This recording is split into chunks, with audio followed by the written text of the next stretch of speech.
Aloha, e komo mai, welcome. Good evening, everybody. Got medium man Alika. We got young small man Carter. We're here tonight to talk about preparing for the comp as we near IBJJF. So it's kind of a lead in to what we had done previously with signing up to IBJJF. Yep. All right. So as we near the IBJJF comp, I think we're about over 5 weeks away. 6 weeks out. Yeah. Yep. Kind of. I think that's kind of about the perfect time to start your training camp if you're starting one. Yeah. So, what do you look for when you try to start a training camp? I guess let's look at it from two ways: as the coach and as a competitor. I would say so. You should already have an idea of what your game plan is, and you should be in okay shape. You shouldn't show up like completely unprepared. So like okay shape so that you can get yourself into shape. So it's a lot of getting your cardio and then getting your timing for what you're going to do in the tournament. So having a clear objective, and for most people it's winning, and then implementing your game plan. If say you just wanted to see if you could hit a certain technique over and over in a comp, that could be the objective. You still obviously would be trying to win, but right. Maybe you're a guard player. You're like, I want to play top. I want to prove that I can pass. Maybe you're gonna focus those 5-6 weeks your training camp onto like actually just passing, as opposed to in the gym where you're just like, oh, I'm just gonna play what I feel like today. How more focused training. From that standpoint, right? So we talk about game plan, right? So how detailed do you think people should be when they're kind of laying something out like that out, right? Like from the standpoint of, do I try to break down every little aspect of it, or do I kind of generalize to the point where I want to try to basically do these things? I don't know if there's a right or wrong answer, but just kind of talking out loud to see what. Let's take it from the standpoint of a coach, okay. Right? Less of the athlete. So we'll start from the coach standpoint, right? So we have athlete A coming in, right? We kind of know them. They train at our school. Like, what are we going to try to tell them as they're preparing? Like, hey, coach, I'm going to compete in IBJJF 6 weeks out. They train with us consistently, so we know they're decent at their belt. They're not out of shape. They're ready to go. So how do we kind of talk them through that? So we're going to say like decent, not like a really great like black belt level, but like a good competent grappler. Yes. Okay. So I would say like differences in super fights where your opponent versus tournaments. It's whoever shows up and you don't know who you're fighting in the second or third round. I would take that student and I would ask them like, what is your best technique? Like what is the thing that you do best, whether it's a submission, whether it's a pass, like whether it's a sweep, what's the best thing you do? Because if it's a submission, obviously you're gonna win with that submission. But if say it's a pass, like I wanna be able to implement this pass so you can score your points. And I want to funnel the match into that technique as much as I can in every way possible without giving up points. And that's gonna give my student the best chance of winning because it's their best technique day. Like, this is the thing I do best. So if the objective is win, what's your best technique? How do we make this scenario happen as much as possible in a tournament? I would clean up that technique to the point where I felt like it was good, but if they're already a competent, good grappler, there's probably not much tweaking you need to do. And then I would figure out every way to get there from, when we're standing, if it's, you have to pull guard to get there, or if you have to, take the person down to get there. And then every type of like scenario, realistic scenario that I think could happen multiple times, I would be like, here's how we get back to this scenario. Okay. So I think for us, right, so sometimes for us, right, we've had students that come in or teammates, I call them teammates, we're kind of coaches, but we're kind of teammates, right, that go, what's your game plan? And they say, I don't know. Yeah, we get that a lot, yeah. Like, I don't know. So, I mean, I guess we're fortunate enough that we interact with them a fair amount. Yeah. So we kind of have a general idea of what they should do. Yeah. I think it's, like, to your point, right, it's important that we hit this early enough out, yeah. Yes. Not like 30 minutes before your match. Okay, what you gonna do? Kind of later already. I mean, cross your fingers, go scrap. it has happened before, but yeah, it's not ideal, right? Okay, so you lay it out for them. Okay, so now I'm the competitor, right? So now what are we thinking the competitor's mindset should be? How should they be approaching this, right? Yeah. From 5-6 weeks out. I don't know. like, if they're experienced in competing, I think it's different than if they're not experienced or if it's their first tournament. I think for people that have 0 or 1 or 2 actual tournaments or matches at like full speed, it's more just getting them into the, like, hey, this person's coming after you, and getting them ready for that intensity, and then getting them ready for that adrenaline rush that's gonna hit them. For someone like that, I would simulate a lot of higher pressure scenarios in class versus, you know, someone that has 300 matches. They know it's coming, and they probably have a way to mitigate that, and then getting game plans together. I mean, just building around what they had. Because you brought up a couple good points, right? So if you're a high-level grappler, right, like, I mean, high-level in the sense like you're a black belt and you're seasoned, do you still really need a game plan, or do you just have your jiu-jitsu in mind already, right? Do you kind of know what you're gonna do? So like, do you really need a game plan? I mean, not that you wouldn't plan for it, but you kind of already know your game. No, I still think that black belts do, because you see the strategies that they implement, whether it's like X guard or getting to De La Hiva. There's no like on the fly, and I feel like the people who do on the fly, they do retention the whole match, and they can't get into their guard and implement a strategy. They're just doing retention. Like, yeah, you're blocking points, but you can't counterattack because all you're doing is retention, because you think you can find an opening, but they're prepared for every counter opening you're trying to produce, so you're never going to be ahead of them. You need a position of A game that you're going to focus and make the dilemma super apparent to you. Yeah. And their action will dictate what you do. I think that's true. Like, if you're going against people equally skilled, so like, let's say ADCC, right, where you know you're fighting good guys, it would change the dynamics versus like if we took Nicky Rod and threw him into like Triple Crown. Like, Nicky Rod here in Triple Crown can kind of freestyle whatever he wants. Come in with a hangover. Yeah. Beat the crap out of everybody. But there's a skill discrepancy. You know, like, I don't think anyone in Hawaii is at Nicky Rod's level right now. But if you're playing people that are good, I think everyone has a game plan. And then at a higher level, you know everyone else's games also. That doesn't really happen for a smaller, you know, blue, purple, even brown belt, really, unless you're talking about the big tournaments. So there's that. I don't know what you're gonna do. I don't know what your tendencies are, and having to figure that out real time, I think that's an element that's hard for people. You guys go to open mats and you cross train with other people. There's people that don't leave their gym. You know, so I'm rolling with Carter. I know exactly what Carter wants to do. Like, if today I'm just like, I don't want him to do the stuff he normally does, I'm gonna body lock Carter from close guard, and we're gonna play as slow as possible, right? If I'm playing you and I'm like, I want to beat Robin today, it's gonna be fast and chaotic. I'm just gonna use cardio because I know your game, right? Right. And yeah, like the people that aren't out there, they know everyone in the gym. If today's the day they want to beat the person, they're gonna do it. But then they roll with someone they've never seen them, they know nothing about them. They've seen some matches maybe online, and this person does everything different. They can't figure it out, and then they freak out. It's like, oh, you know, I don't know what he's doing. It might be some sort of secret. That guy might be freestyling himself too. But I mean, like, you have to be able to solve that in real time, and that's a skill that I think a lot of people don't have because they don't have either the competition experience or they're not seeing a lot of bodies.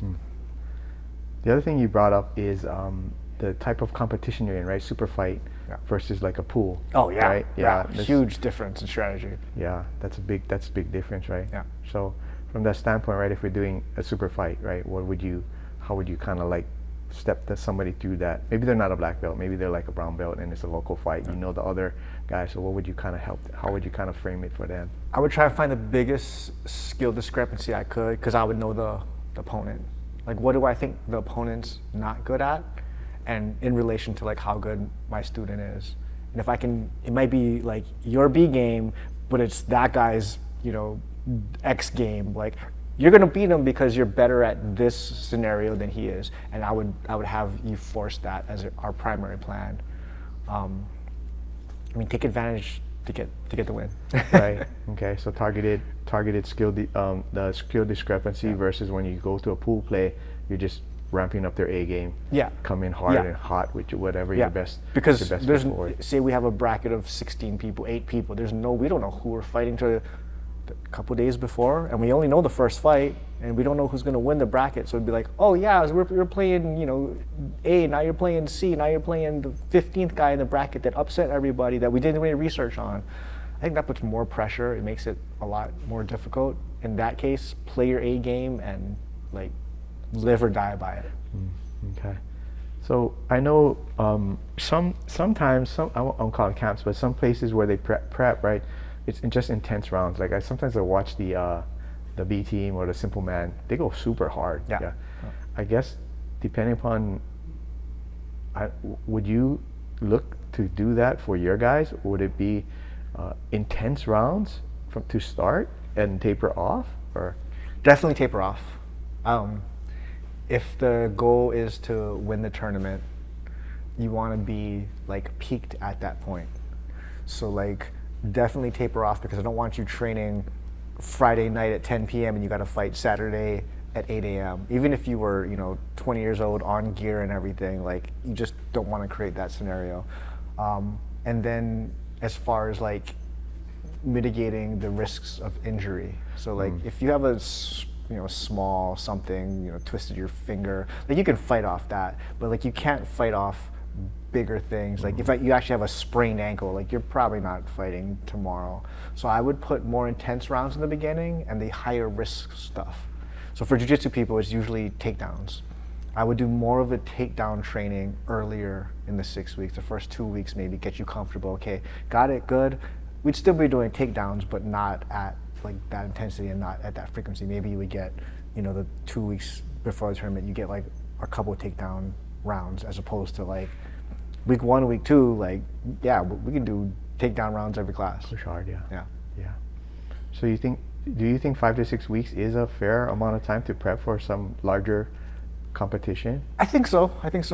If you're training seriously, you know, year round most of the time, it should be enough to get you where you're comfortable. Some people like longer, some people like shorter, depending on what's going on. I'm about a 4 to 5 week. The one thing I don't like seeing for like non-serious people is the weight cuts.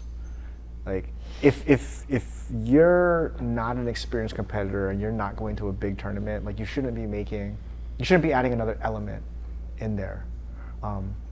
You know, if you know 6 weeks you can lose 4 pounds, like that should be the limit. If you're more than 4 pounds, like let's just fight at the weight class I'm at. Now for worlds, you know, like black belt, or like, you know, you've been competing a lot and this is like your dream, yes, definitely you should find that weight class that you're good at. And if you're not there, you should be, you know, dieting, getting down there. But for the majority of people, just fight at the weight you're at, because if the person's better than you, they're better than you. But that element of stress, I think, it increases the risk of injury. It increases the stress you have on it. And then what if you miss weight? I've always talked about that weight cut to people, because, you know, the less experienced would always say, "Oh, I'm thinking about going to this lower bracket." I'm going, like, why? You think the guys in the lower bracket are going to be less skilled?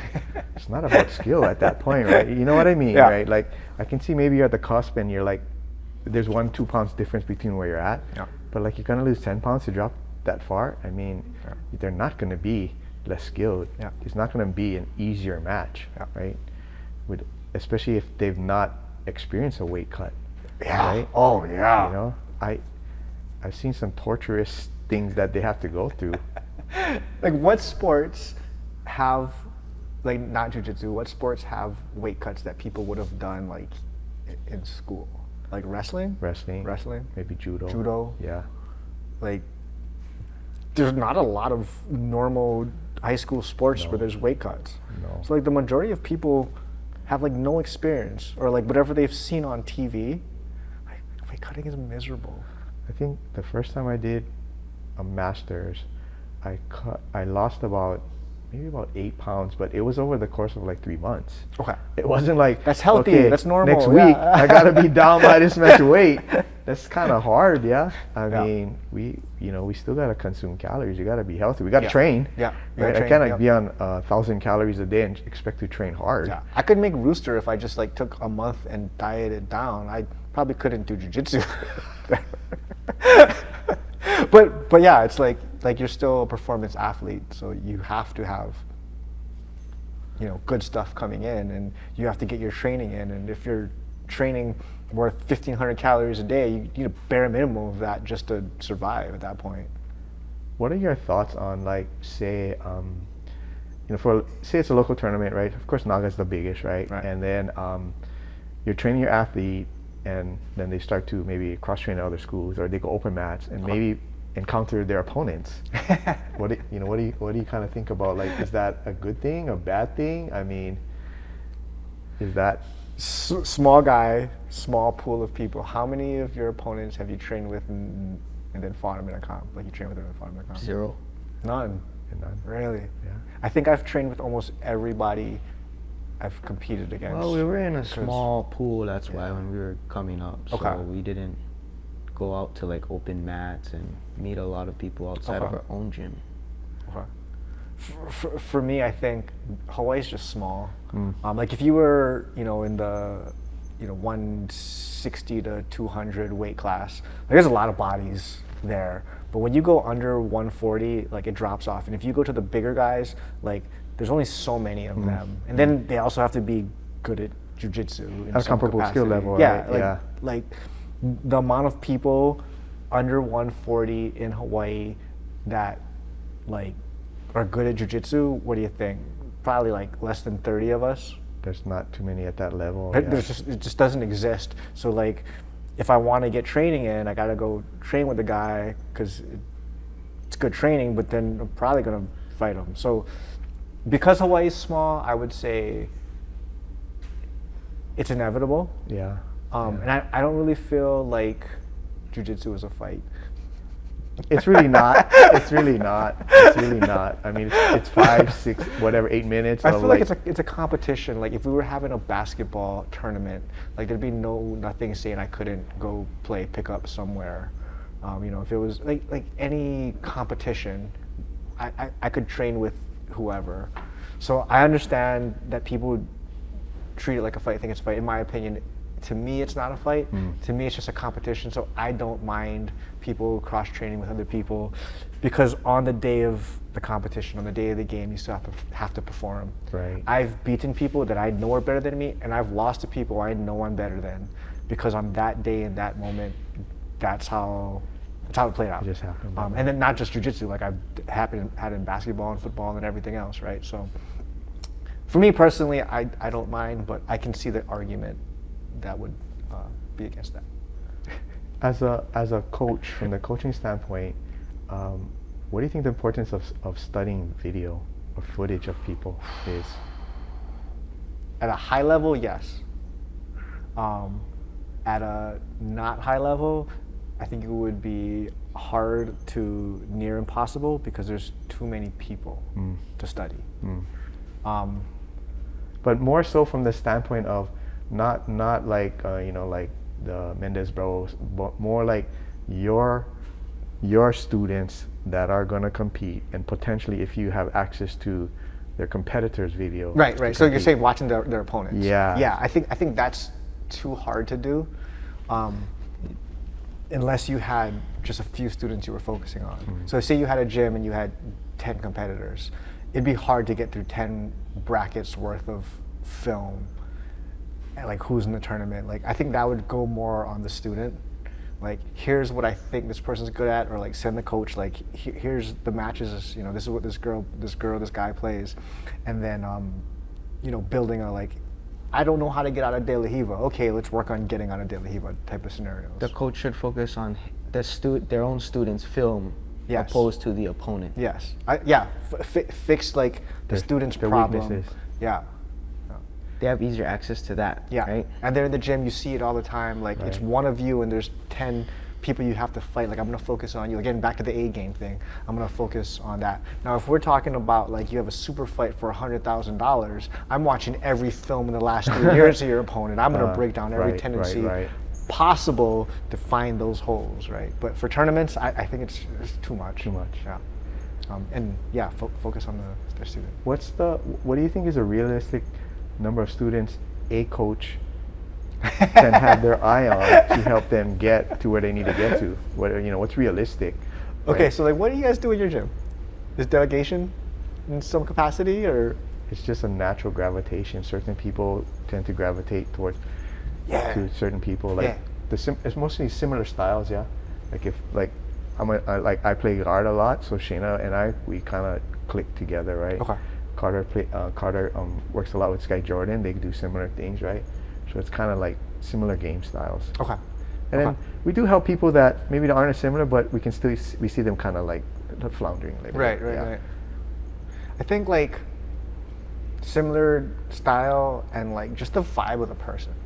Because like if I don't like you, but you play like me, or like we just have a conflicting personalities, like whatever it is, right? It's like you like Wu-Tang, like I like Nas, like nah man, like Nas for life, right? And like we're gonna have these things we don't agree on, which is then makes the communication not as strong, which then the coaching, the relationship just isn't as good. So like the vibe of the person I think matters. Also like their knowledge. If you're a competitor, find someone that understands competition. You know, like they might be really good at jiu-jitsu, but like do they understand the competition? Because there's amazing guys out there that don't compete and don't care about it. And they're not giving bad advice for jiu-jitsu, but they may not be giving the best advice for competition. Right. Versus like say like you're like law enforcement and you're worried about like disarming people's and like grappling with a gun or against weapons. Like don't go ask the comp guy, like he's trying to invert and spider guard and do all this weird stuff. Like he's gonna get stabbed in his throat. So like what your goal is and then the vibe of the person. Similar goals, yeah. But yeah, I guess we'll go back to like how many students could you realistically have? I think it would be like, say like your head guy, right? He delegates out to, just naturally kind of goes to like whoever else.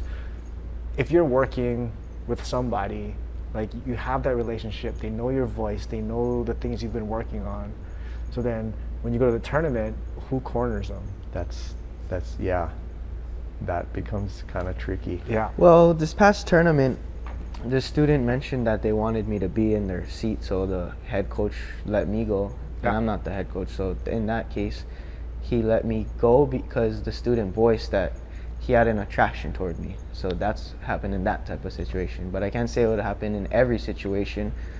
Yeah, usually maybe sometimes the head might want to step in and be like, I got this. And maybe the people who he says that to might not appreciate it, but they just have to eat it because they're under him in some cases. Yeah. Like that statement is like so many rights in there, right? The student speaks up, which like if you're competing and you have a relationship with somebody in like a coach-student relationship and you want them to be in your corner, like speak up, say something. Right. Why wouldn't you do that? And then for you to be like, yeah, I got it, but for your head coach to be like, yeah, you got this. Like he should be comfortable enough. Like he's your head coach. He taught you your jiu-jitsu. Like he should also be teaching you how to think about jiu-jitsu, and he should be giving you opportunities. He should be teaching you how to corner and giving you opportunities to corner. Like there's so many right statements in that. It should be like that, you know? And there's gonna be people that the head coach has that relationship with, and like it's not even a question. Like, no, that's my guy. Like I'm cornering that guy. But you know what? Like you got that guy, right?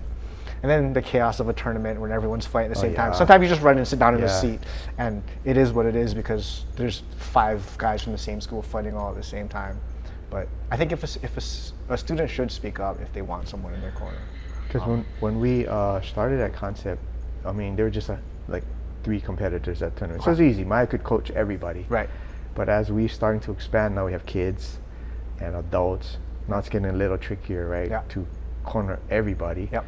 So now that we're like we're coaches there too, so he's comfortable. He's seen in the first few matches that, or at least I coach, he would sit on the side, he would listen, and he would kind of see what we're doing. So he's comfortable with us now. So it's not like, oh wow, okay, like just tell him wait till this match is done and then I'll come over, right? He just says, okay, you got him, Carter, you got him, Rob, you got him, and he's just comfortable. He just lets us coach them, right? So we have a very good dynamic where we're at. That's really good to hear. That's how it should be. Like, if you're coaching people, you should be coaching them to be able to coach people, be able to corner people, give them the opportunities. That's how it should be. It's funny because I think it was Shayna's second match. Maya was cornering her because she was the last competitor for us already, and then Carter and I was sitting on the side. Okay. And there was a position that she got into, and Maya and I said exactly the same thing at exactly the same time. So I'm getting, you know what I mean? I understand what he's looking for because I've trained under him enough, right? So I see that. So I've been able to build that dynamic. Yeah. So it's been working out well. That's good. That's how it should be. Yeah, that's how it should be. Hell yeah. So at what point do you ever think that it comes to the point where you kind of let the student kind of run on their own, especially if your organization starts getting huge? Okay. Right now you got like 50 competitors, and say you got 5 coaches, right? At some point you can't create a game plan for everybody. It just kind of gets so big. Okay. Do you feel there's a point where people can kind of do their own, or you kind of expect them to do their own thing and come to you when they have questions? Like, you make your own game plan? Sorta. Yeah. I would think purple brownish, you should be well aware enough of jiu-jitsu that you could, like, if you were competing, you can put together your own game plan. You could help other people put their game plans together. Like, I had gotten to a point where I was trying to hit moves in tournaments. You know, like, someone would say something in the gym, like, oh, you don't have this, and I'm like, I'm hitting this next tournament, and I would train just to hit a certain technique or whatever. And you know, the coach doesn't want to hear that you're trying to prove a point and whatever, but like, I would still go do it. They'd be screaming at me, what are you doing? And I'm like, give me a sec, I'm trying to hit this takedown. I want to prove to everybody that I can hit this double because everyone's saying I can't do it. So you're gonna get hard-headed students like me that, you know, just want to do stuff like that, and then you have to live with they may not win the matches because of it, or maybe, you know, they pull it off and they're like, see, I told you. But that's an individual thing. Right. But at a certain point for yourself, you should know what you're good at. You should know how to build a game plan. Just like Maya's giving you an opportunity to corner people and teaching you how to think about jiu-jitsu, and like, he watched the first couple, but he's like, nah, you got this now. Like, you come to a comp style training, they should also be teaching you how to put your game together for it, how to think about the competition. Like, I don't want to repeat the same thing to the students over and over again. Like, hello, are you listening? Like, we said this the last competition. Like, you should come in and be like, I remember what we went over. We did that. I'm going to give that same funnel to your best technique speech. The same play your A game, die swinging that sword, like, every time we start. But if you give me, you know, my 5 guys who've been competing for 3 years, like, I don't need to give that speech. I better not have to give that speech. Right. Like, they should be like, you guys ready? All right, what we doing? Let's get to work. So it would be kind of tied to the time that you've spent it and invested in it already. Yeah. And then you kind of recognize, okay, you should be at this stage. You're kind of on your own, unless you have some outlier questions that you need to come to me about. I don't know what on your own, but like, let's figure out the tweaks we need to make. Yeah. But a large majority of it, you should be able to do it by yourself. Okay. Yeah, for sure.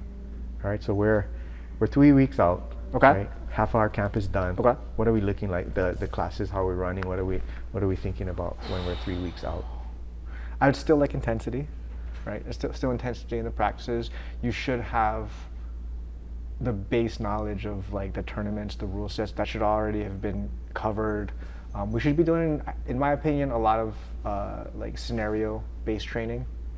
I think you get your like contingency plan type of stuff. So like for example, like we're gonna do turtle rounds, right? But there's a whole like there's 1 minute left and you're down and you're playing turtle, and then getting that into your head like, hey, this is the scenario I'm playing. Then switch it. You know, maybe we do a couple rounds like that. Like, okay, now it's half guard. You're half guard top and you're down or you're up. Like, hey, your job is to just stall this match out. Can you stall this match out? And the guy on the bottom is trying the complete opposite, right? He's trying to get back in the game. So creating different scenarios so that the people that are competing understand the rule sets better. I think that's really important. Competition-wise, it's not always the best grappler. Sometimes it's the best competitor. You know, they may not be the best at jiu-jitsu that day, but they know how to game the rules. So you brought up something, and we did have a discussion about this, about the rules, right? Where do we put the onus? Do we put the onus on the coach, the competitor, both, neither? Like, who has that deep understanding of where they're at? Do we dedicate a class, or do we dedicate time to discuss the rules? There's a book. Let's go IBJJF or ADCC. Like IBJJF has a book. Read the book. Like if you're competing, read the book for your bracket. If you're, you know, a 36-year-old purple belt, you should know your bracket well. The coach should have a working knowledge, but I've definitely messed up like between the belts what was allowed or what wasn't allowed. Like the age groups go to different times. It's like, oh, it's 7 minutes. No, it's 6 minutes. Oh, it's 6 minutes. You know, like stuff like that. But whatever bracket you're in, you should understand what's illegal. Like the small minor intricacy stuff. Maybe you discuss that in class, but you should have a pretty decent knowledge of the rules set you're competing in. Like you can't tackle someone in basketball. So Right. you see guys that do they'll do illegal moves, and it's like, what are you doing? I know, and especially because different organizations have different rule sets. Oh yeah. Yeah, we kind of touched on that, right? I remember, was it grappling? The blue belts were doing leg attacks. Like I think I talked about some of the other videos. Like leg attacks. Shocked. They could reap. I was blue like, belts whoa. could reap. Yeah. And they're gi. Like, wait, even the ref didn't even have the rules down correctly because he stopped the match. Yeah. We watched the Nagas, the Nogi Nagas here, right? It's like open belt, just like years of experience, and then the guys move into the intermediate or advanced. You can just full on heel hook. It's not even the expert division, and it's like everything's legal at this point. It's like, oh, this is crazy, and it's like 3 years or 4 years. It's a really low amount. Like if you were doing just jiu-jitsu, your belt wouldn't be at like, hey, let's do heel hooks. So yeah, the rule, man, the lack of unified rule sets makes the sport challenging sometimes. So it's on both of them to know the rules. Yeah. I think so. I think you're right. I mean, if you don't know the rules, and you kind of like, I think you talked about it the last time where the guy won the match, walked off, shook the coach's hand before his hand was raised, and he lost. Yeah. Oh. It's a terrible way to lose. Yeah. Yeah. Think you did everything right. It's like, oh, by the way. I think the way I learned about that rule is not interacting with the crowd was Marigali. Remember when he did that obscene gesture, and then he got DQ'd for that, right? No interacting with the crowd. Yep. Vomit DQs, you know? Yeah. Oh yeah. All those kind of. Oh yeah. You seen the one the guy gave the other guy a finger on the podium and got banned Yeah, for like a year? EB says that guy. They were like friends, right? Like I don't know. it was like a joke. Like the guy knew, and he was just like, I guess the guy had beaten him before or something. So he was like, hey, you mind if we do this? The guy's like, yeah. So they took a picture, and he's like giving the guy the finger from like second place or third place or something. And then like he got banned. He got banned for a year, but it got so much traction they rescinded Oh, it did they rescind before it? a year. Okay. So people were doing it, so then saying, oh, dang it. Like it's funny, but it's like, Started the oh wave. man. Yeah, be on your best behavior for the tournaments. Okay. So clock's ticking now. We're 2 weeks out now. 2 weeks out. Okay. 2 weeks out. Is the training significantly changing, or are we still kind of riding that 3 week? We're doing positional. I kind of, when we were doing the comp trainings, I think it was last year, I like what you talked about where you're in this position, there's 1 minute, you're down a point, you need to do something. Yeah, I really like those. Those are good drills. Those are good. Those are scenarios. good comp scenarios. Yeah, that's a good one. That's a good one. I think with 2 weeks out, right? It's so going back to the weight thing, you should be on weight early, but by 2 weeks out, like if you're not on weight and you're not even close, like we need to already talk about changing the brackets. Like this shouldn't be happening. The guys that are cutting, all this weight right before the week of, I'm like, that's not the time to do it, because you should be tapering off the week of, which means you should be on weight 2 weeks out. I like to tell people you should be out on weight like a month out, or if not, you should be within a couple pounds a month out. So you don't have to stress about it. But yeah, 2 weeks out, you should definitely be on weight. It shouldn't even be a factor. Your diet should be pretty much what it is. You know that's going to be worked through.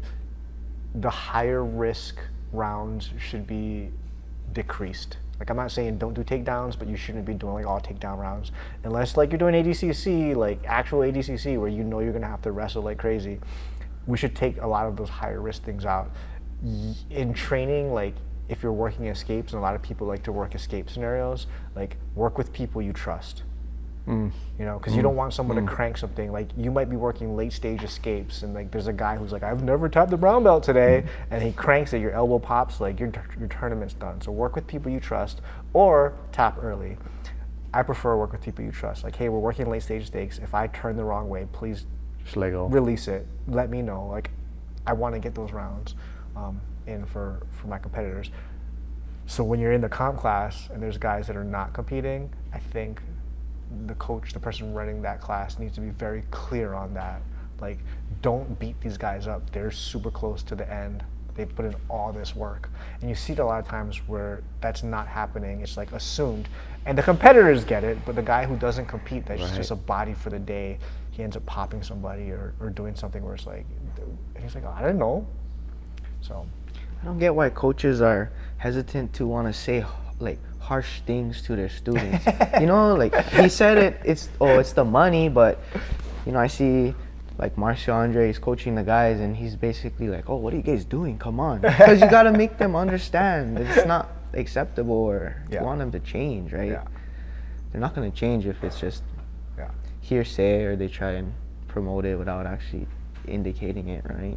I think that's true. Yeah, I think like comp classes, comp specific classes, or when we're all training, and majority of the gym's training for something big, like you have to be a little more strict, a little more like direct to people. There's people that train jiu-jitsu that don't even care about competitions. Like I was talking to somebody about like the stars of the sport, and they were like, "Who is that?" There's people that do jiu-jitsu that just don't care. Like if you play basketball, I'm pretty sure you know who Wemby is. You know who LeBron James is. But like there's people that do jiu-jitsu that don't follow anything as far as like it's just a you know, it's a social aspect or exercise form. So for that demographic, I think you have to be very direct when those big comps are coming. When any comp is coming, when the big comps are coming up, because I've seen it happen numerous times where it's just some random guy injures somebody and it was like, well, there went, you know, all your entry fees and traveling and everything. That's just the worst possible scenario, right towards the end of your training, prepping. It goes downhill after that, man. I think 1 week out, you should be completely tapered off. Maybe not the full 7 days, but like 4 to 5 days out, you should be like not really pushing hard. Like you can drill and, you know, get a sweat in, but like weight should be on point. You shouldn't be getting like rounds in. If you are, like 1 or 2, just to kind of like break a sweat and move. I see guys train to the last minute because they're worried about something. What about this? What about that? I'm like, man, it's too late now. Too late. Like if you haven't fixed it by now, we're not fixing this in 3 days. What do you think about, so local tournaments, easy, drive up that day, right? So what do you think about when you travel, like nationally or internationally? Like how much time do you think, like season competitor, no big deal, I'll get there the day before and I'll just go. But say you're kind of a medium competitor, right? I would, like how much do you travel, I think is the biggest thing. Because like time zones are a killer. So say you're gonna go fight East Coast, like it's 6 hours in one direction, versus you're gonna go Japan, it's like 8 hours in the other direction. So like, what time is the comp, right? And then like, what time is that for you? Like, what if that match is like 2 a.m. your time when you're sleeping? Like, you might want to go early, right? Or you might want to start staying up late at night so that you're kind of ready. And people, oh, I'll be fine, yeah, this and that. I used to red eye, fight, and fly back. One shot. Like your performance suffers.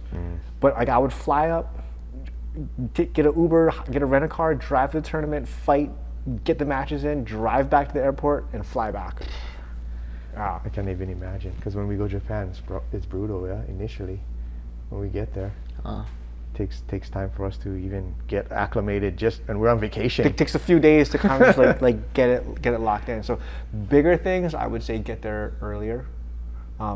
But if you're one of the people that like you're just trying to get as many comps as possible, like you gotta do what you gotta do. Do what you gotta do. Yeah. I think the last couple of times that I went to Vegas, I think I flew in like the day before. Day before. It's West Coast. Yeah. It's 3 hours. Not a big deal, right? It's not that big a deal. I've flown more, so it's not too bad. Yeah. Kind of got used to that. Okay. I like that event though. Master Worlds, Jiu-Jitsu Con. I like the event. Like it's probably the most fun. They have booths and like seminars and like everyone's there and like I feel like they're in a better attitude versus Worlds. Like Worlds people are just like I haven't gone to Worlds. One of our guys said, "Oh, I should try to go on that, especially for the last day, the finals. Oh yeah, to watch the matches. It's cool. Yeah, it's really cool. So hopefully one day I get to watch that. Yeah. But yeah, to your point, the Masters and Jiu-Jitsu Con, I was not intimidated, but I was kind of blown away how big that thing was. I had no idea. First time I was like, oh, wow, there's a lot going How on. many over here. mats are there? There's like 2 sections, right? There's like Jiu-Jitsu Like con. 40 something or Yeah. 60, I don't know. I think But there's a 60. lot. It's huge. It's a lot. It's freaking huge. Like watching matches in there is so hard because there's so much going on. Sometimes you gotta walk from one end to the other just to go watch the good matches. And like, there's a superstar in this match, and your friends play on that match, and there's another superstar on that match. Like, oh man, you are back and forth. It's all not day. like Radford Gym. You can just run from one end to the Right. other in 1 minute. Like you can get to any mat. Yeah, I was like, or you can just see across. Oh yeah, someone's fighting down there. Oh I can see yeah, them. because it's like you're on the ground floor. There's no like looking down. Even in like Japan or like the pyramid for like worlds, you're looking down in the crowd. So like even if you don't have the best view, you can like you can see over. Yeah. Like, oh yeah, there's so and so fighting over there. Like you can still see it. But yeah, Jiu-Jitsu con is like what? Like there's one set of seats on the wall side, and that's it. Like it's hard to get between. And you know the thing that's rough, right? That we saw, right? It's just like here, right? When the kids compete, bruh. Oh. They bring their whole family. Yeah. Right?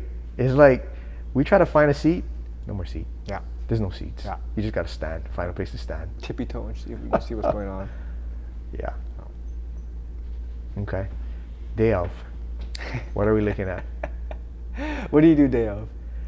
So I've been pretty fortunate. Like when I've competed at Masters, right? It was been in the later afternoon. So get up late, have a light meal. Don't drink any fluids before the match. Yeah. That was the biggest mistake that I made last We're year. gonna go shishi break. Cramp up just before when I'm warming up. Yeah. So again, should have a light breakfast, right? Have your flask with your fluids, your electrolytes, so you don't cramp up, right? And I think I would snack on like a Cliff Bar or something throughout the day. I wouldn't eat anything heavy after the breakfast. You eat Cliff Bars normally? Yeah. Okay. Yeah, I like Cliff Bars because they're pretty filling and they're not heavy. Yeah. And just kind of hang out. So first year I was lucky because no one else from Concept went, so it was just me. Okay. And I could focus 100% on me. Second time, I think Shayna, Jessica, and Jason were there. Okay. So kind of, Okay. and Shayna competed on the same day as me. Okay. And Jason. So it was a little bit more distracting. Yeah. Yeah.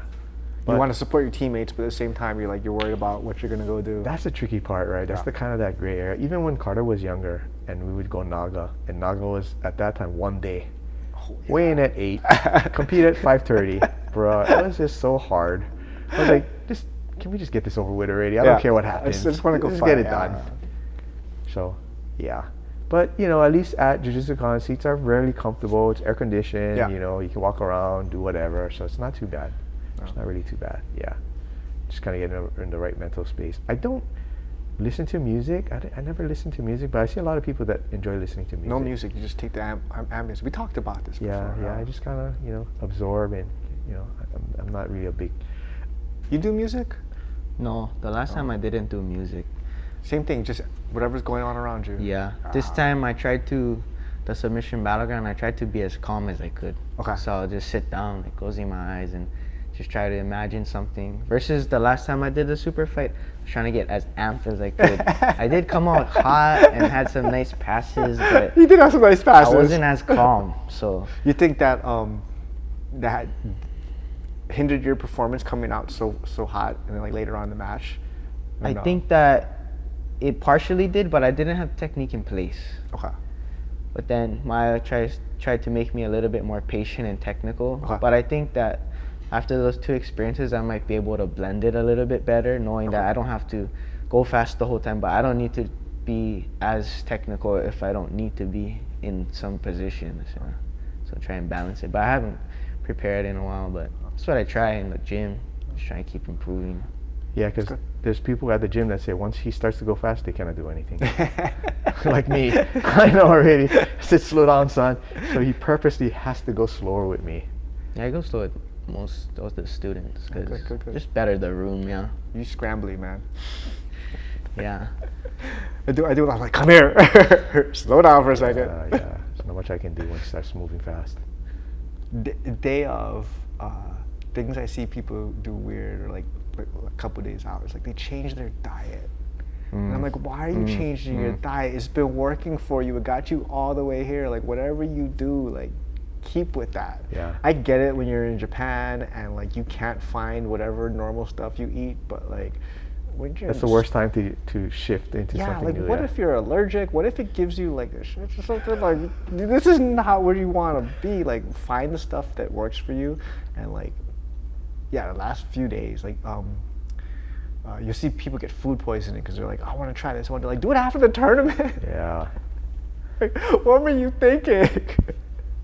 Because it's too much work to put it at risk for something silly like that.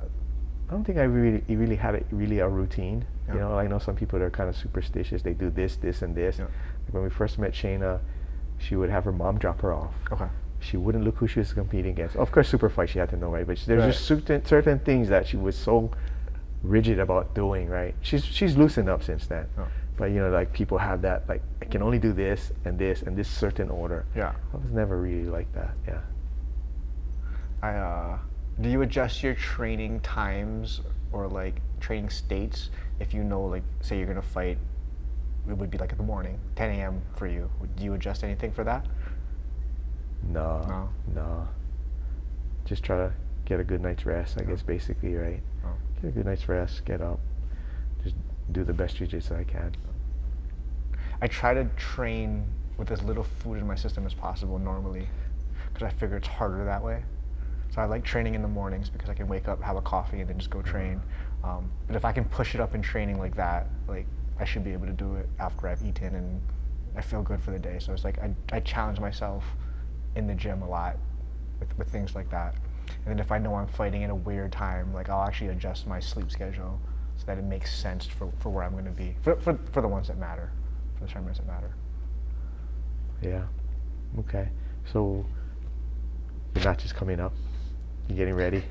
What's churning through your head, right? What are you thinking about? Just positive thoughts, like I'm gonna Positive do thoughts. well, I'm gonna get this, I wanna do it, get to my position and be successful. That's it. Positivity. Visualization. Yeah. I have to picture myself like winning how I'm winning, like multiple ways, usually with submissions. Yeah. I do music. You do I music? have a playlist. Like it's like old soul music. People like, what do you listen to? I put like, what are you doing? But it keeps me in this like really cool, like calm, like I'm ready to go, but I'm not amped up, but I'm not relaxed. It's like I'm kind of just like dancing and Kinda middle of the road. in my vibe. I have a warm-up routine. You've probably seen me do it in the corner. I have a warm-up routine. I've done it since like high school, pretty much. Like the Pavlov effect of like it tells me it's time to go do something physical. The brain starts kicking in. Yeah. So I tell a lot of people, like, create a warm-up for you. Try to keep it short, like 3 to 5 minutes, but something you can do if you were sitting in the pit, right, by yourself, and you were going on next, something to kind of get your juices going and everything. It's not gonna wear you out, but like that Pavlov effect is real. Where like I can go through that warm-up and people are like, hey, you ready to roll? You know, in class, like, give me a second. I go through it, like, okay, everything's good, and I can just go out. Like I can go right there at that moment at comp speed.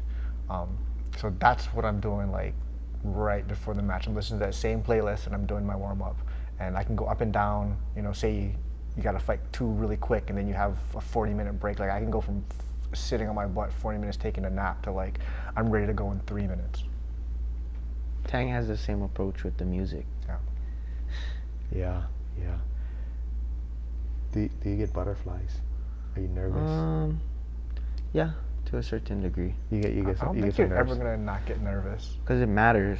If it didn't matter, you wouldn't get butterflies. I think, you know, amazingly, the first Masters I had prepared for so long, and felt I was so ready. I didn't have butterflies. I wasn't nervous. It's the one time that I wasn't nervous. It was amazing. Wow. Like I just wasn't nervous. I was just confident that, not that I would win, but I was as prepared as I possibly could be, right? And I might not have won, but I knew I did everything I could to put myself in the best position. Yeah. So that was the one time where I wasn't nervous, right? I think last year I was kind of a little nervous, more so because I knew physically I wasn't where I needed to be. Right before the match started, like I was cramping, like I was worried, I was nervous, like, oh shoot, now I gotta adjust, right? I can't play my A game, maybe not even my B game. I'm just gonna try to survive. Like I was kind of happy I won my first match even. It's like, oh dang, that was tough, man. But Yeah, that one time I was not nervous, which was very weird for me. Yeah. Felt very confident. Okay, so we're at the edge of the mat now. Ready to call us in to compete. Okay. Go time. Now it's going. Now No it's, thoughts. There should be zero thoughts when you get up there and you shake the hand. Oh, you're like Zen flow state. Once you start, you gotta stop thinking already. You can't think once you shake hands, right? You just go. Yeah, there's no thinking already Probably over why you there. scramble so good. Yeah, there's no thinking over there, Dan. I think you got some good real-time problem solving. I'm like the complete opposite. I'm thinking. Like I'm reading how the guy walks out. I'm reading his stance. Like during the match, I'm thinking about like every possible like where's this gonna lead to type of thing. Well, not every possible, but like I'm constantly problem solving in the match. Confident maybe in that I've seen those problems enough times to not You're just worry gonna about them. react on them. I do a lot of like don't let them get started. I'm not scrambly, but I've always been like really good cardio. So my strategy a lot of times has been like make this guy work as hard as possible and I'll get him with a minute to go. Like strategically, I've always had a good gas tank. So even if you're not advancing past my knees, you're just gonna keep me fucking Oh, smashed I the am whole going time. to Where I'm make like, you- oh, Yeah. oh, I'm and gonna then gas just you. flood me like, at the fucking right. If I time. know I'm not in a position to pass, I'm gonna put enough pressure where you have to kick me off. I'm gonna jump right back to that position, kick me off again. Like I'm just gonna make you work and work and work. I wanna grind every last bit of stamina I can out of you. Cause I know with a minute left, I'm gonna feel just like I feel right now. Like I don't know if I've ever in a comp been like, oh, I'm done. Like I've almost always stepped off the mat. Like I probably could have gone a couple more minutes. Outside of maybe like when I was getting older and still fighting the adult bracket. But anyone near my age, like I've always felt like I could just out cardio everybody. So I try to like just suck the life out of people. You would contribute a lot of that to your experience on the mat. Partially, I mean, I know when to push harder. So it's not like I'm not going hard when I'm doing it, but like I know I have more in the tank. Because that's like where a to go. trait that you would want to instill in a student, right? Yeah. So I was thinking about it, like how could you instill that into a student, but then trying to think about you now. You got that from experience on the mat, like we said, but maybe how could you get that into a student's head? I think they have to be comfortable in the not good position, so not even a bad position. Okay. So let's say like De La Riva for me has always been the like you see guys freak out when someone's like they're trying to pass a De La Riva and the person puts the hook in and grabs their collar, and like we're not in danger yet. Like it's not good, but we're not in danger yet. And like being comfortable in a position like that, where like I can still work safely. There's a lot of other things that have to happen before this person can submit me or sweep me. I'm moving, I'm active, but if I can make them work harder than me, that's still going to be a net positive. I think that's hard because people want the pass and they want the side control or the mount or the submission. So they're focused on that. I would keep putting them back in those scenarios. Like, no, we're playing this intermediate position or this position that's not quite good, maybe a neutral-ish position, and you have to live here. Like you're not allowed to pass. You just have to defend or not even defend. You just have to stop this person from attacking you. If you're comfortable then, and the other person's not, I mean, you're probably going to win that. Yeah, most of the time that's where the match is made, right? Yeah. Just jockeying for that position initially. Yeah. Not getting too eager, I guess, or too excited, trying to make something happen that's not there. Like no, like we're playing De La Riva, and the whole thing we're trying to do is you're trying to put your hook in, and I'm trying to take it out as you grab my collar, and as I try to not let you grab my collar, and just continually doing that back and forth. Like it's boring. Like you watch the black belt matches, they're boring, but they're fighting for these really tiny details, and especially for like the lower ranking, lower belts, they don't like being in that boring place. But like that's where the game is, the game of centimeters or whatever. Right, like, right. It's these really boring things. I'm fighting for this very specific grip, and you're fighting to not let me get that very specific grip because you know if I get it, it's going to be good. So we're like back and forth. But being comfortable there, I think, is something that's hard to convey to somebody else. So making them aware of the objectives in those positions just to Yeah. help them out. Yeah. Do you think that you're in the match, right? As you're in your match, your intensity, approach, how you do go through it matters if it's like in a tournament style or like a super fight. Yes, because super fight is one and done. Right. One and done, so you can empty that tank. You can give it all. If it's sub only and you get close to a sub, like it's not just one of those nice gentle subs. Like I'm trying to finish this sub. Versus in a tournament, like I might want to save the gas tank. If there's 40 seconds left and I'm up, like I might just hang out. Like okay, cool. Like I'm not gonna get this sub today.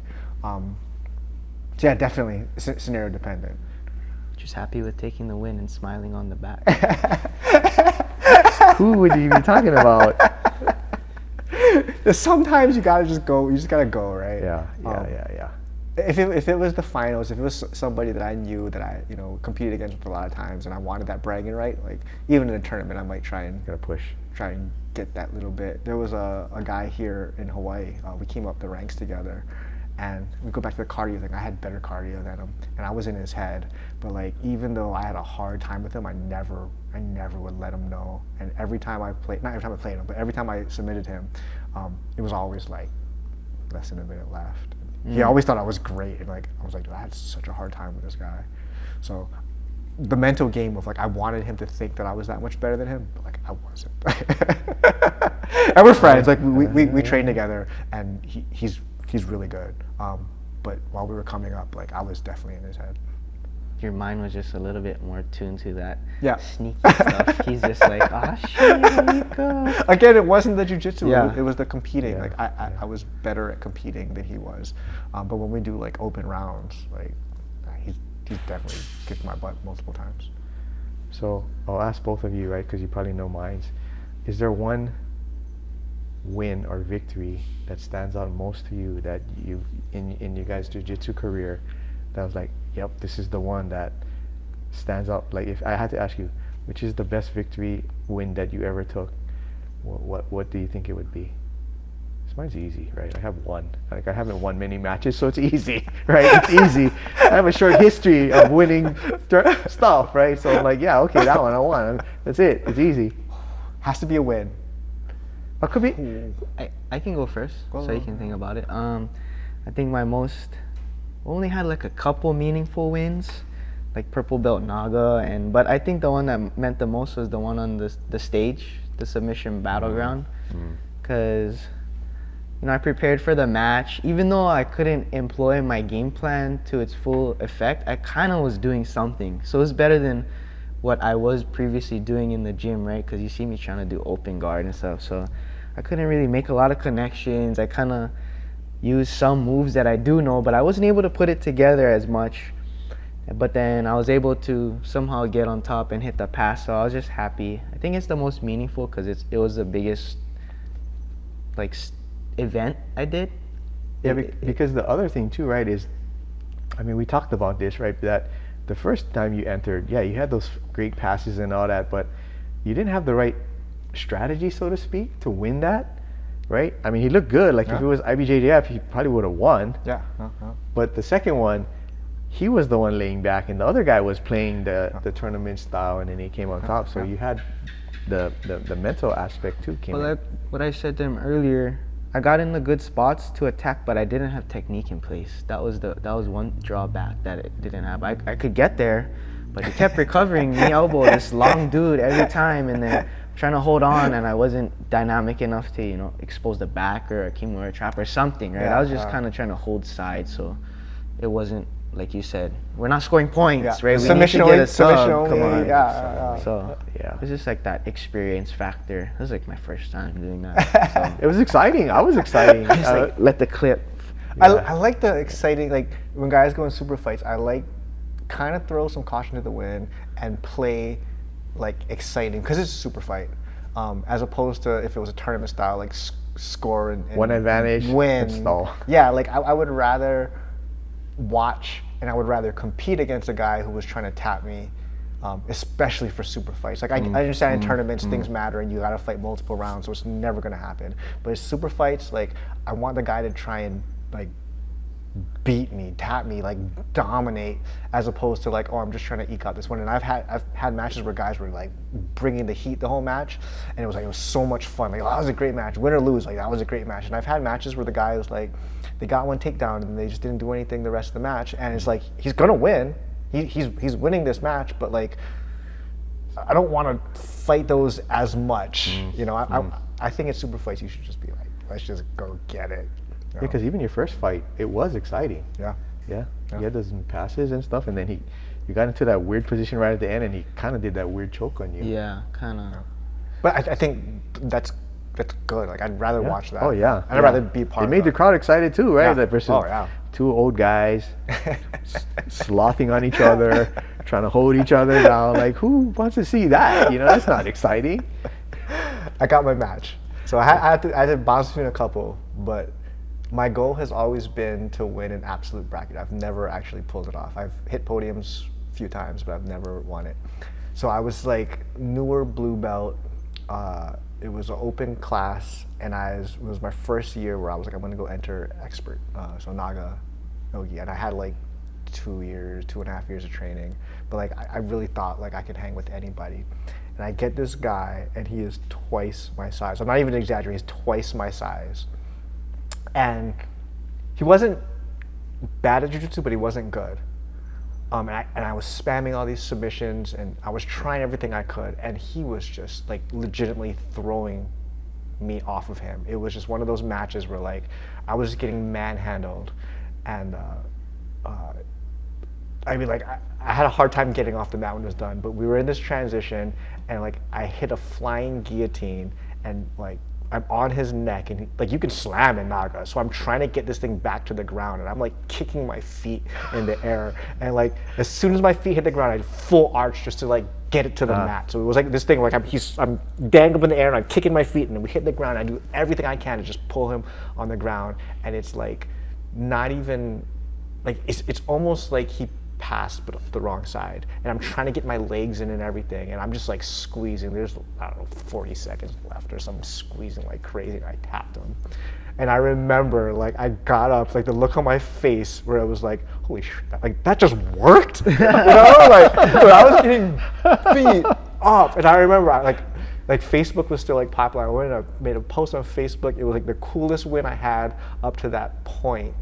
Wow. And I had beaten guys that were better at jiu-jitsu, but I had never just been like beat up. And I remember like I had matches after that, and I was so sore. Like, I had a hard time getting off the mat. Like everything hurt. The next day I was just like a train wreck. I was like, oh man.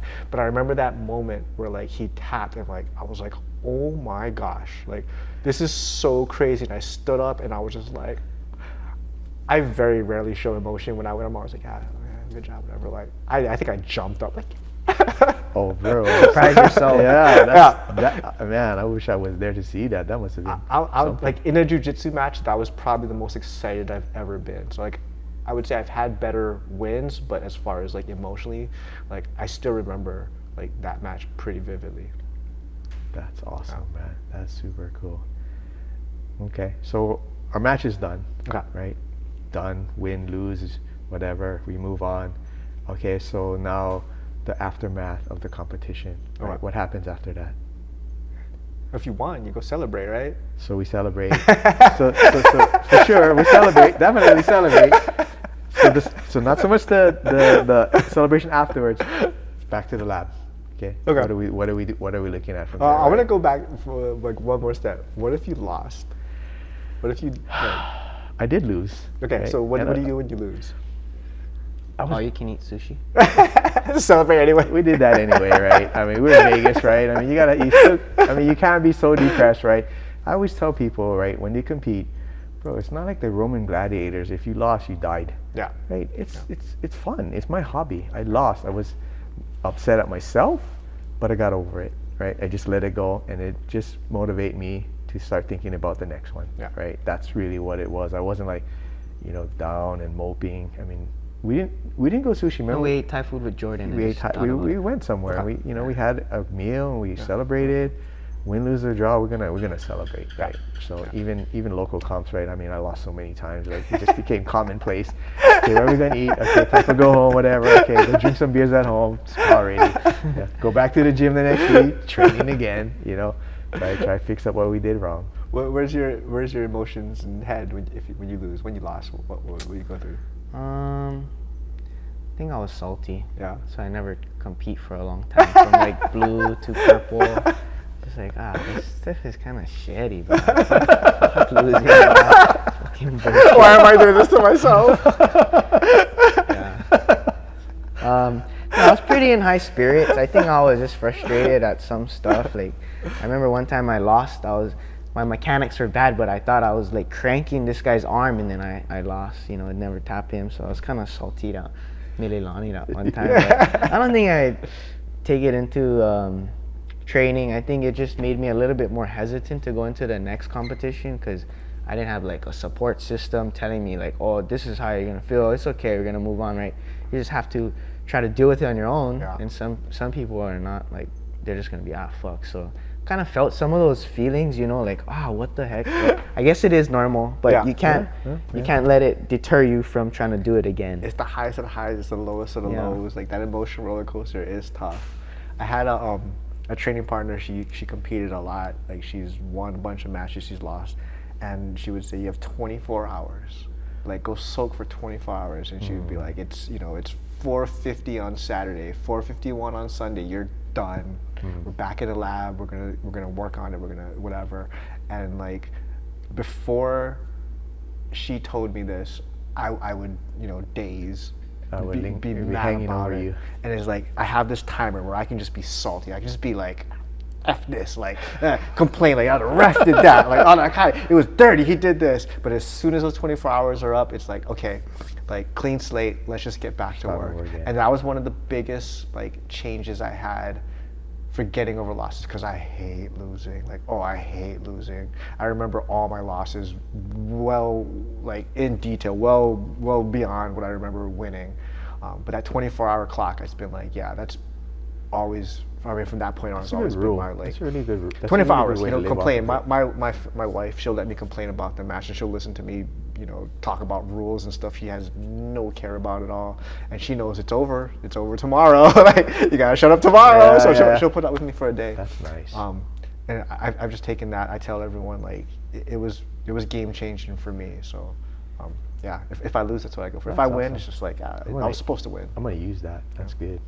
That's really good. Yeah. Okay. So we've gotten through our 24-hour period of complaining after we lost. Okay. Go back to the gym or wherever. Like, for us, right? I mean, like, even ever since Carter's been competing with anything, right? I've always recorded it. Okay. He played football. I recorded that. All kind of different things that he's done. So pretty much every match that he or I compete, there's video footage of it, right? That's and good. Every local comp we go to, I try to get as much as I can of our teammates, right? So we have video. It's really good. Okay, so we have that, right? And then we don't do it as much now, but we usually try to break it down and look at it, and then give the people some feedback. Yeah. And they have actually, some people have asked us, "Oh, I know I did some stuff wrong. What can I fix?" Right? That's good. So now we have the footage, and we can kind of break it down. Have you done stuff like that from your guys? Oh yeah. Footage is like as close to as close to proof as we have. And competition footage, when all the emotions and nerves and everything are kicking in, this shows like, is the training working? Are you doing the things you think you're doing? Because if you ask me, I did everything perfect. But if the video shows otherwise, like, hey, this is what we're supposed to do, and this is what you did, like, I can show it to you. If you did it more than once, if you did it 3 times over the tournament, like, we're fixing this, and I know exactly what to fix because you reverted to this under pressure. So yeah, footage, amazing. It's like super important. Comp footage, like class footage is good. Obviously, you can't really share clash footage because stuff happens. But in comp, like, fair game. If you compete against someone and you beat them, like, they can't really be mad about you using that footage for anything, right? Because if roles are reversed and you posted the footage of you winning, like, that's just part of the game. I think people don't like that aspect of it, but I mean, It is what it is. It is what it is. But yeah, definitely study footage, especially of yourself, as much as you can. You'll get huge insights on what you're actually doing versus what you think you're doing. You'll be like, oh, I'm not as good as I thought I was. Like, I need to improve this. So to roll back to, because the next thing I was going to talk about is like the next competition, right? So you said, I didn't even realize that you didn't want to compete for a while. Like, how did you get over that hurdle of wanting to compete again? You remember what Somebody said, oh, compete. Okay. Is that what it was? Yeah. How much time was between that? Well, I don't remember. It must have been from blue to purple. I don't know, maybe a couple of years or something. Wow. I don't know. Wow. Yeah. Because I think we competed at every belt, yeah? Yeah. Every belt. Except you never competed at At Brown. Brown in a tournament. Oh yeah, in a tournament you never competed. There's a lack of competitors in our division, so locally is pretty tough. It's hard. Yeah, Locally is hard, yeah. You gotta take non-optimum matches sometimes. Yeah. Yeah. All right.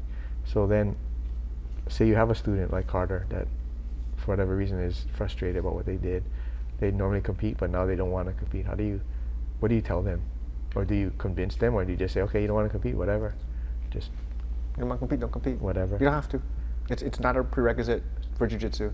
I advise people to compete twice because the first one, you freak out, you don't remember anything, so you might as well do it twice and like commit to two. But if you don't like it, don't do it. I mean, it'd be different if I had like the best person. If I had Gordon Ryan Part 2, and he was competing and had 100 matches. Like, no, I'm scared of competing. It'd be weird. But yeah, like there's no prerequisite to compete at jiu-jitsu. You don't have to compete. As much as we talk about it, like I enjoy it. Like it's something that's fun for me. I keep up on the scene, the local scene, and the professional scene. National, international, yeah, it's like if you don't want to compete, don't compete. It ain't that big a deal. Yeah, I wouldn't try to convince them otherwise. If I felt like it was somebody that competed a lot and it was part of their identity, I would maybe talk to them on a personal level as far as like what's going on. Is there something that's happening that's not jiu-jitsu? But I would never convince somebody to compete. If you were signed up for the tournament saying you wanted to compete and you were getting nerves prior to the tournament, yes, I would. Like if you're like, yeah, I want to compete, I want to fight worlds, and 2 weeks out, I know you're just getting nervous. I'm probably gonna motivational speeches type of thing. But if it was just like, no, I don't feel like competing anymore, it's just not something I enjoy doing, I just don't want to do it, like I'm not going to convince somebody to do it because it's just not that important. It's their own choice, yeah. Yeah. It's not for everybody, and it doesn't really matter. So if you had to build from the ground up your ideal competitor, what would that person kind of look like? What skills? You asked them this kind of question before, yeah?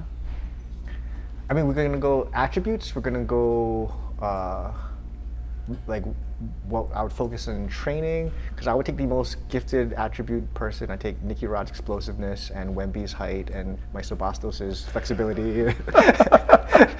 Give me Tynan's grips. Yeah. So like attribute-wise, obviously you want the best you possibly could, but we don't control that. Like that's somebody else making those decisions. Right. So as far as like training for a competitor, it would be creating skills that they could do against the best people in the world and focusing on a very small set of things.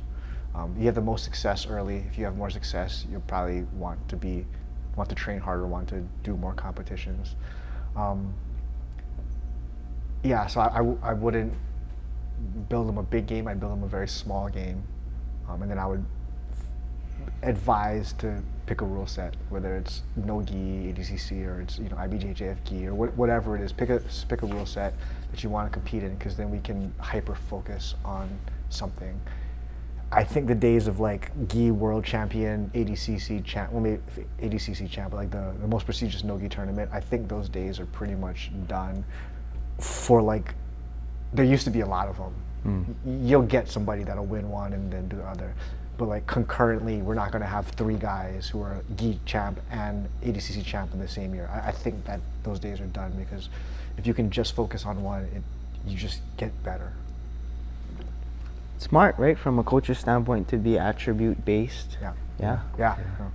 Because probably the core foundation is probably similar, that you want them to all have, but they all have different paths. Yeah. The guarder, the open guarder versus like the dog fighter or something, right? Yeah. Something like that. Scrappiness. Some people are just scrappy. I think too, the one piece that sometimes overlooked is the mental toughness. Yeah. The mindset. Yeah. You know what I mean? That you can't teach. You can't. It's hard to teach that. It's hard to teach that. It's hard to teach that, because we've seen some guys come through concept that you can tell they're beginners, but they just got that dog in them. Yeah. They compete, and they just got something different. They got like this different gear they step into. Yeah. Technique is not awesome, but man, they just go in there and they just compete. Yeah. I think because not everybody has that kind of energy. For the other side, they get their toughness or confidence through success, right, on the mat. Yeah. In a more, I don't know, focused way, I guess, to say. Success bias, right? Like, oh, I did good, so I must be good, so I'm gonna do it more. You tell someone they're good at something, especially when they're like kids, like they just start to believe, hey, you're good at math. Like, oh, I'm good at math, right? It might be terrible, but in a tournament, you get a couple wins, and you'll see it at lower belts, where like they'll hit some like weird sub that like doesn't translate. You don't see it at high levels. Like, oh, this is my move. And it's hard to tell them, like, you should probably invest more time in like your arm bar or your rear naked choke. Like, no, but I love this buggy choke, or this whatever else random stuff they're doing. But yeah, I think success, right? People have success, and then they start to enjoy it more, and they do better, they get better. It's a phrase, Bombay they learn, right? Some guys, they don't listen, right? Bombay they learn. Bombay they learn. So trick. Exactly. Sometimes it's gotta be like that. Yeah. Yeah. All right. You got any other competition ideas, suggestions? I don't know, man. Like, we kind of covered a lot. You could always go on more. I think with when it comes to competition, it's an individual journey, and I think people should treat it as such. You got people that are just trying to get out there and grow as a human being. You got people that are trying to be world champions, and you have everything in between. From a coach's standpoint, like, please, like, remember that. I've lost track numerous times about, like, you should be world champ. Like, dude, it's my second tournament. I don't know what we're talking about. But they're fun, and it's a good way to test yourself. So, like, I suggest people do it. We didn't even really touch on like kids at the kids level. Competition. I mean, we have a kid that joined Concept a little while ago, and he competed in Japan. Man, I saw some footage of him. His passing was pretty phenomenal. Yeah. He's like 10. Like, it's crazy to me what the kids are doing now. Some kids just get it. Some kids are just like,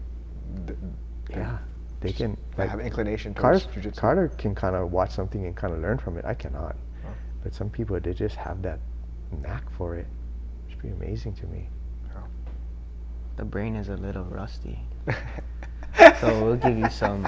I don't know if it's rusty or it's running out of storage space. I can only remember so much, New hard drive. Yeah, we kind of talked about this the last time. There's key facts that I cannot forget, right? Like mom's birthday, like, oh yeah, I'll be dead if I forget that. Yeah. With the kids, I think it's the individual kid. I've seen siblings where like one is into it and gets it, the other one's like, whatever. So like to the parents, like, understand that.